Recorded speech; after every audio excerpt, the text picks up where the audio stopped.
Karena orang tua sendiri selalu menuntut untuk kamu itu jodohnya harus seperti ini, harus seperti itu. Kemudian apakah boleh kita seorang wanita menurunkan standar kriteria jodoh kita sendiri? Gimana memahamkan orang tua yang suka maksa ya, bab jodoh atau bab karir, kayak kamu harus jadi ini, kamu harus kuliah di sini, kamu harus ngambil jurusan ini gitu kan. Padahal anaknya juga punya keinginan sendiri. Sebetulnya ini harusnya bukan nasihat buat anak, nasihat buat orang tua. Karena kasihan kalau anak terus-terusan dituntut harus bisa memahamkan orang tua dong. Harus nurut sama orang tua dong, jangan durhaka, gak bisa gitu dong. Karena selain anak bisa durhaka kepada orang tua, dalam Islam, orang tua juga bisa durhaka sama anak. Kok jarang dengar Ustadz? Karena yang menyampaikan tausiahnya orang tua. Gak mungkin dia ngomong diri sendiri. Kalau mau lihat dua POV biar adil nih, ternyata di zaman Umar pernah bilang orang tua bisa durhaka sama anak. Salah satu alasannya kalau dia memaksakan sesuatu yang menyakiti anaknya. Makanya ilmu parenting itu penting banget. Kalau mau nikah, saran saya, nasihat saya ke teman-teman yang masih jomblo nih, kalau kalian mau nikah, jangan cuman mempersiapkan diri untuk jadi istri atau suami. Persiapkan diri kalian juga untuk jadi ibu dan ayah. Jangan sampai kita menikah siapnya jadi istri doang, jadi suami doang, tapi gak siap jadi ayah dan ibu. Padahal itu adalah kewajiban kita. Kewajiban orang tua sebelum punya anak belajar parenting. Jangan cuma ngomongin kewajiban anak, kewajiban anak, kewajiban anak. Orang tua gak pernah menunaikan kewajibannya. Orang tua wajib belajar ilmu parenting, wajib loh. Kenapa? Karena parenting itu gak akan bisa kita lakukan dengan maksimal kalau gak ada ilmunya. Modal cinta doang, modal pengorbanan, itu pahala di sisi Allah udah ada. Ibu berkorban dapat pahala di sisi Allah, ayah berkorban dapat pahala di sisi Allah. Tapi itu bukan modal parenting. Modal parenting ya belajar. Dia harus ngerti tentang ilmu parentingnya. Dan Rasulullah mengajarkan itu dalam hadisnya, dalam Al-Quran juga ada. Bukan hanya dalam ilmu-ilmu modern.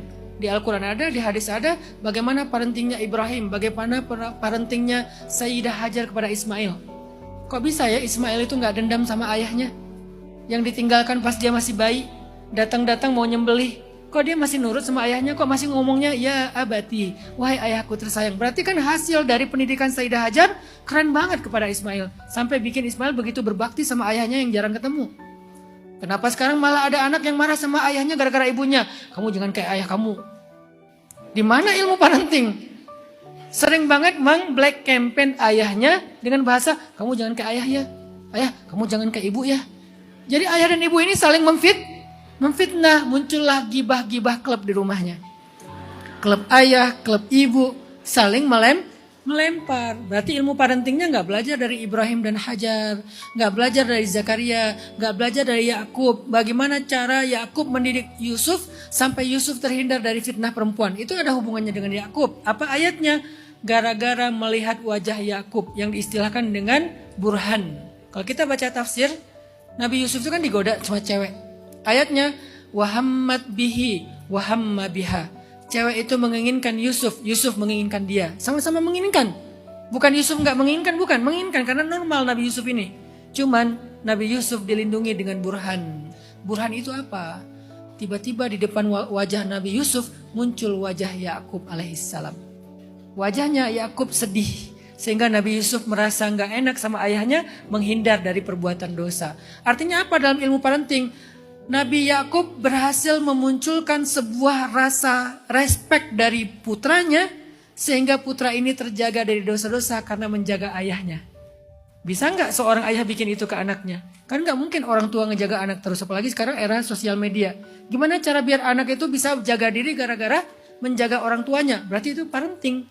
Belajar dari Nabi Yakub, belajar dari Nabi Ibrahim, belajar dari Nabi Muhammad SAW. Jadi sebetulnya ini nasihat buat orang tua. Jangan memaksakan anak dengan apa yang menyakiti dia. Dulu di zaman Nabi, ini bab fikih cinta ya. Saya pernah bahas ini di sebuah sharing. Dulu di zaman Nabi ada seorang laki-laki nanya ke Nabi gini. Ya Rasulullah, saya adalah wali dari seorang anak yatim perempuan. Berarti dia pamannya, ponakannya ada di dalam perlindungan dia karena orang tuanya udah meninggal. Anak yatim perempuan yang ada dalam perlindungan saya ini dilamar 2 laki-laki. Yang satu orangnya kaya, yang satu orangnya miskin. Kami lebih berkenan kepada yang kaya, tapi anak ini lebih berkenan kepada yang miskin. Mana yang kami pilih ya Rasulullah? Kata Nabi, pilihlah yang diberkenankan oleh putrinya, oleh anaknya. Sesungguhnya tidak ada perasaan saling mencintai kecuali dinikahkan. Nabi aja nyuruh kita menghargai perasaan anak perempuan. Kalau anak laki-laki kan nggak perlu syarat wali kan? Anak perempuan karena ada syarat wali. Wali ini juga bukan mentang-mentang dia adalah syarat sah pernikahan terus dia semena-mena. Enggak. Wali ini harus bijak. Tanya sama anaknya, nak, kak, kamu lebih berkenan sama siapa? Oh sama ini ayah, sama ini abah, sama ini papa dan segala macam lah ya. Kenapa? Coba diskusi. Oh dia gini. Kalau nggak berkenan pun diskusi. Selesaikan dengan musyawarah. Jangan dengan doktrin. Pokoknya kamu sama itu. Kalau nggak kamu durhaka. Saya nggak ridho sama kamu dunia akhirat. Jangan gitu parenting teh. Parenting itu dengan musyawarah. Bahkan Nabi Ibrahim sudah dapat perintah dari Allah aja masih musyawarah sama Ismail. Wahai anakku, ayah dapat perintah untuk menyembelih kamu. Apa pendapatmu? Masih nanya pendapat. Padahal itu perintah Allah. Apa pelajarannya buat kita? Musyawarahkan. Walaupun itu wajib sekalipun. Padahal kan itu perintah Allah, udah wajib. Masih musyawarah juga, apalagi ini masih hal yang sangat bisa dipilih.